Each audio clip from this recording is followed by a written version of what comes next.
Welcome to my YouTube channel. Like, share and subscribe and press the bell icon. ये कहानी है भोराकुंड गांव की, जहां एक रहस्यमय कुआं सालों से बंद है, लेकिन किसी ने उस कुएं के सच को जानने की हिम्मत नहीं की। रवि गांव की सड़क पर कुत्ता लेकर चलता हुआ, इतना सन्नाटा क्यों है यहाँ? दादी आंगन में बैठी है। बेटा, कुछ जगहें ऐसी होती है जहां सन्नाटा भी चिल्लाता है। दादी रवि को कहानी सुनाते हुए, गांव के सिरे पर जो कुआं है ना, कभी वहां से पानी निकलता था।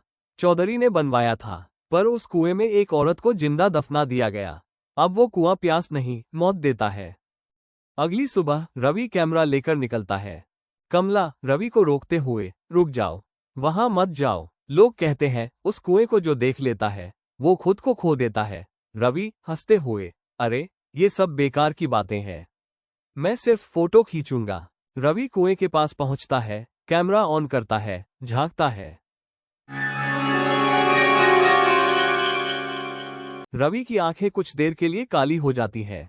रात, रवि का कमरा, तस्वीरें गिरती हैं। दीवार पर काले निशान, शीशे में साया देखता है। रवि नींद में कुछ बड़बड़ा रहा है। रवि, नींद में, मुझे बाहर निकालो, मुझे चैन चाहिए। कमला और रवि मंदिर में पंडित जी से मिलने के लिए जाते हैं। पंडित जी गंभीर आवाज में, तुमने उसे जगा दिया है। चौधरी ने उस औरत को जिंदा दफनाया था। उसकी आत्मा अब बदला लेने पर आमादा है। कमला, क्या इसका कोई उपाय है? पंडित जी, हाँ, कुएं के पास जाकर उसकी आत्मा का मुक्ति संस्कार करो, मगर ये आसान नहीं होगा। पंडित से मिलने के बाद कमला और रवि घर के लिए रवाना हो जाते हैं। अगली सुबह रवि यह पता करने के लिए निकलता है कि चौधरी की मौत कैसे हुई और कहाँ हुई। सभी गांव वालों से पूछने के बाद रवि को ये पता चलता है कि चौधरी मरा हुआ उसी कुएं के पास मिला था और डर के मारे उसकी आंखें बाहर निकली हुई थीं। रात के 12 बजे कमला और रवि उसी कुएं के पास जाते हैं रिवाज या अनुष्ठान करने के लिए। कमला के दिल की धड़कन बहुत तेज थी और वो बहुत डरी हुई थी। कमला रवि से कहती है कि यहाँ कुछ गलत हो रहा है, चलो यहाँ से वापस चलते हैं। रवि कहता है, अब पीछे हटने का वक्त नहीं है।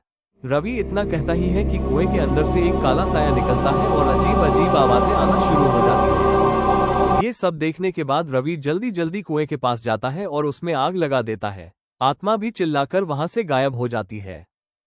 आग बुझने के बाद कमला और रवि वहां से अपने घर जाने के लिए चल।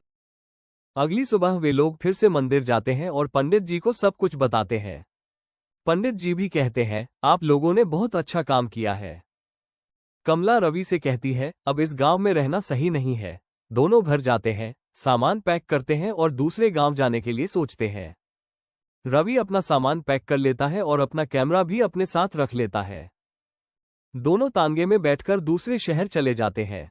वे दोनों तांगे में बैठकर दूसरे शहर आ गए। दोनों एक नए गांव आ गए और रवि सोने के लिए जा रहा होता है। रवि जैसे ही सोने जाता है, उसके साथ फिर से वही सब चीजें होने लगती हैं। रवि वापस से डर जाता है। क्या लगता है आपको, ये रहस्यमयी चीजें आखिर हैं क्या, जो सब कुछ करने के बाद भी ठीक नहीं हुई? अब रवि और कमला क्या करेंगे? क्या वे इस रहस्य से बाहर निकल पाएंगे या कहानी और भी डरावनी मोड़ लेगी? जानिए आगे क्या होता है भाग 2 में। If you like the video, then subscribe to it, like it, share it, and press the bell icon button.